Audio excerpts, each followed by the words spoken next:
बात कर रहे हैं भाषा प्रौद्योगिकी और नवीनतम एआई के प्रगति की। तो हम क्यों इसको एआई के साथ जोड़ने की बात कर रहे हैं? क्योंकि हम जब लैंग्वेज टेक्नोलॉजी की बात कर रहे हैं तो इसका लक्ष्य ही है कि मशीन जो है उसको मानव भाषा को समझाना है, मशीनों को, और उनसे उत्पन्न कराना, मतलब कि language processing, language understanding and language generation. तो ये दोनों तरीके से इसमें काम करना है कि इसमें टेक्स्ट, वॉइस, इमेज आधारित भाषा पे हमें काम करना है और मशीन मानव संवाद को सरल बनाना है। तो हम जब एआई की बात कर रहे हैं तो किस तरह से ये, मतलब एक हम ब्रॉडर टर्म में इसको बोलेंगे नेचुरल लैंग्वेज प्रोसेसिंग, यहाँ इसके साथ हम लैंग्वेज साइंस पे हम काम करते हैं। तो एआई के द्वारा इसके निर्णय और सीखने की क्षमता पर हम बात करते हैं। इसको भाषा को समझने के कंपोनेंट की बात करेंगे, थोड़ा सा डीप लर्निंग आधारित मॉडल की बात करेंगे। नेचुरल लैंग्वेज प्रोसेसिंग एक ब्रॉडर टर्म में बोला जाता है। प्रोसेसिंग मतलब प्रोसेसिंग क्या है? Processing is a part of understanding and the generation, मतलब कि भाषा की समझ और उसका प्रसंस्करण, मतलब कि प्रोसेसिंग, कैसे मशीन को हम समझाते हैं भाषा को समझना और उसको प्रोसेस करके उसके ऊपर विभिन्न तरह के कार्यों को आरूप देना। तो साधारण से उसके एग्जाम्पल जैसे होते हैं, अनुवाद होता है, सारांश होता है, वाक्य विश्लेषण होते हैं। तो बहुत सारे स्टेप्स उसके होते हैं। फिर से इन स्टेप्स पे हम बात करेंगे।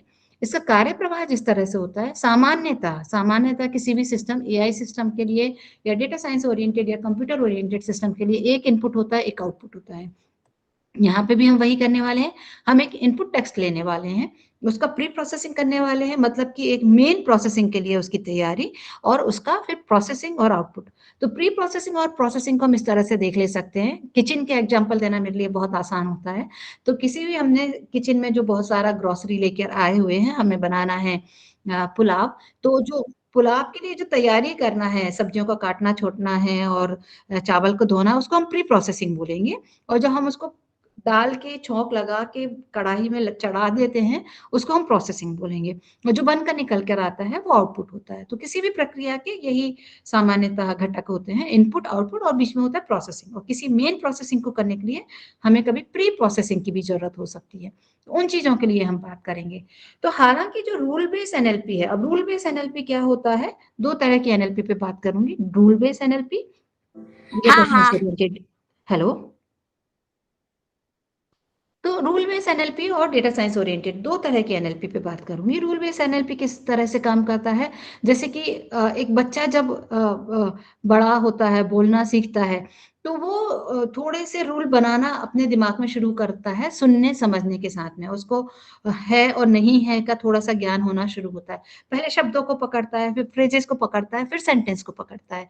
तो जो ग्रामर ओरिएंटेड चीजें होती हैं, जो भाषा तकनीकी में निकल कर आती हैं, जो जहाँ पर हम एक एक न्यूएंसेस की बात करते हैं और उनमें कंट्रोल्ड स्ट्रक्चर की बात करते हैं, उसको हम रूल बेस्ड एनएलपी करते हैं। तो रूल फिर अलग होते हैं, हिंदी भाषा के लिए अलग होते हैं, अंग्रेजी भाषा के लिए अलग होते हैं, फ्रेंच के अलग होते हैं, स्पेनिश के अलग होते हैं। तो इसमें भाषा का ज्ञान, कोर भाषा का ज्ञान होना काफी आवश्यक होता है। तो वन ऑफ दैट टाइम, थोड़े समय पहले तक हम रूल बेस्ड एनएलपी पे बहुत ही ज्यादा प्रचुरता से काम कर रहे थे। हम सारे जो तकनीकी विभाग हैं जो भाषा विज्ञान पे काम करते हैं, रूल बेस्ड तकनीकी पे काम कर रहे थे। तो इसके भी फायदे हैं, जैसे कि हम रूल, फिर एक एक रूल डिसाइड करके फाइनल करके बनाते हैं। इसमें हमारे हाथ में कंट्रोल होता है, रूल को हम किस तरह से कब हमें मॉडिफाई करना है। और इसमें ज्यादा रूल की समझ होनी ज्यादा जरूरी होती है, ना कि ज्यादा डेटा की। कंसिस्टेंट होता है, क्योंकि एक रूल जहां पे अप्लाई करना है वो सारी जगह अप्लाई हो जाएगा, और इसमें एरर होने की संभावनाएं कम होती है। लिमिटेशन इसका क्या है? है कि ये एक एक लैंग्वेज के लिए स्पेसिफिक बनाना होता है, एक एक डोमेन के लिए स्पेसिफिक बनाना होता है। जनरल बोलचाल की भाषा के लिए हमें अलग बनाना होगा, हमें तकनीकी के लिए अलग बनाना होगा, फाइनेंस के लिए अलग बनाना होगा, लीगल के लिए अलग बनाना होगा। तो थोड़े से कंस्टेंट इस तरह से रूल बेस्ड टेक्नोलॉजी में हो जाते हैं। तो इसके विपरीत में दूसरी क्या टेक्नोलॉजी होती है? डेटा साइंस ओरिएंटेड टेक्नोलॉजी होती है, जो आजकल यूज की जा रही है। उसमें क्या होता है कि हमने बहुत सारा डेटा इकट्ठा किया हुआ है, जिस मशीन को दे दिया है। अब ये मशीन की समस्या है, उस डेटा को किस तरह से वो प्रोसेस करती है, उससे किस तरह से वो आउटपुट निकाल के देती है। तो वहां पे भाषा विज्ञान की आवश्यकता होती है। मैं ऐसे नहीं कहूंगी कि भाषा विज्ञान की आवश्यकता नहीं होती है, लेकिन फिर भी एक बहुत बड़ा काम है जो कि मशीन अपने आप से कर ले पाती है। तो जो नियम आधारित कार्य प्रणाली है, उसमें फिर वही इनपुट टेक्स्ट होता है। थोड़ा हम उसको टोकनाइजेशन करते हैं, मतलब कि छोटे छोटे टुकड़ों में तोड़ते हैं। उसका हम देखते हैं सब्जेक्ट वर्ब ऑब्जेक्ट क्या है, उसका हम पैटर्न समझने की कोशिश करते हैं, उसका एक पार्सिंग जिसको बोलते हैं नेचुरल लैंग्वेज पार्सिंग, वो करने की कोशिश करते हैं और उसके बाद हम इसको आउटपुट दे देते हैं। जब हम पार्सर बनाते हैं तो हम बता देते हैं कि इसमें प्रीपोजिशन लगेगा कि पोस्टपोजिशन लगेगा।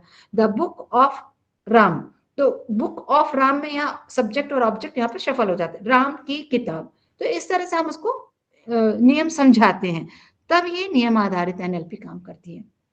वेयरएज़ डेटा विज्ञान आधारित जो एनएलपी होती है, जो आजकल बहुत ज़्यादा प्रचलन में है, हमें ये भी बात समझ लेने की ज़रूरत है कि क्यों ये ज़्यादा प्रचलन में है। क्योंकि डेटा अभी हमारे पास डेटा की प्रचुरता है। पहली चीज़ क्योंकि सभी के पास मोबाइल फ़ोन है, सारे लोग व्हाट्सएप कर रहे हैं, सारे लोग कॉल कर रहे हैं, सारे लोग मैसेजेस लिख रहे हैं, सारे लोग रील बना रहे हैं, सारे लोग गाना गा रहे हैं। तो हमारे पास डेटा की बहुत सारी प्रचुरता है। तो ये भारत में होने का ये भी एक अच्छा लाभ है कि सभी तरह के हमारे पास व्यापक रूप से प्रचुर भाव में डेटा उपलब्ध हो जाता है। एक चीज़ भारत में ही नहीं, सभी जगह।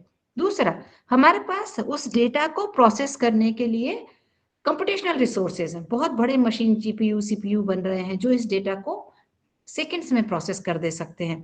तो with the availability of data and the resources हम इसको बहुत आसानी से ब्रॉडर टर्म में प्रोसेस कर सकते हैं। इसलिए हम डेटा साइंस ओरिएंटेड एनएलपी पे काम करने लगे हैं। क्या करना होता है? हमें अब सिर्फ कुछ हैंडफुल ऑफ रूल्स पे काम नहीं करना है, हमें कुछ बहुत सारा डेटा को इकट्ठा करना है। बहुत सारा डेटा मतलब कि 1000, 2000, 10,000 और मिलियंस ऑफ द सेंटेंसेस। हम एक नॉर्मल सेंटेंस के लिए बात कर रहे हैं, जबकि हम चैट जीपीटी की बात करते हैं, वह बिलियंस ऑफ डेटा इकट्ठा किया होता है, उसके फीचर्स निकाले जाते हैं, फिर उसके लिए हम प्रोसेसिंग करते हैं। तो फिर यहाँ पे काम शुरू होता है डेटा संग्रहण के साथ। डेटा हमने इकट्ठा कर लिया, जैसे मैंने बोला उसका प्री प्रोसेसिंग जरूरत है कि मतलब सीधे से सीधे हम रॉ डेटा को उठा के मशीन में नहीं डाल सकते, थोड़ा हमें उसको स्ट्रक्चर करने की जरूरत होती है। एक बहुत इंपॉर्टेंट काम होती है फीचर इंजीनियरिंग। तो हम उसमें से जो की फीचर है उस भाषा के, उस लैंग्वेज के, उसके सिंटेक्स के, उसके सिमेंटिक्स के, उसके न्यूएंसेस जो हैं, उसके लिए हमें थोड़ा सा आइडेंटिफिकेशन करना होता है कि क्या फीचर के साथ हम इस भाषा को ट्रेन करने वाले हैं। अब होता है सबसे बड़ा काम जिसको बोलते हैं लर्निंग मॉडल, ट्रेनिंग मॉडल। अब हम इस फीचर्स को एक मशीन में ट्रेन कर देते हैं। तो वो डेटा साइंस ओरिएंटेड एनएलपी जो होता है वो पैटर्न्स को लर्न कर लेता है कि इस हिंदी जब हम भाषा की बात करते हैं जो है, नहीं है, किया जाएगा, जो वर्ब जैसी चीजें हमेशा वो सेंटेंस के एंड में आती है। तो इस तरह का अपने पैटर्न बना लेता है, वो पैटर्न को लर्न कर देता है। उस पैटर्न को लर्न करने के बाद हमें ये देखना होता है कि उस मशीन की एक्यूरेसी कितनी है। हमने उसमें सेंटेंसेस डाले थे, हमने उसमें 100 सेंटेंसेस डाले थे। 100 में से 80 सेंटेंस को हम ट्रेन करते हैं, 20 सेंटेंस को हम एज ए टेस्ट जैसे उस पे पूछते हैं, क्या आप सही उत्तर दे रहे हैं? फिर हम उसके उत्तर का मूल्यांकन करते हैं। तो ये डेटा साइंस ओरिएंटेड मेथोडोलॉजीज इस तरह से काम करती है।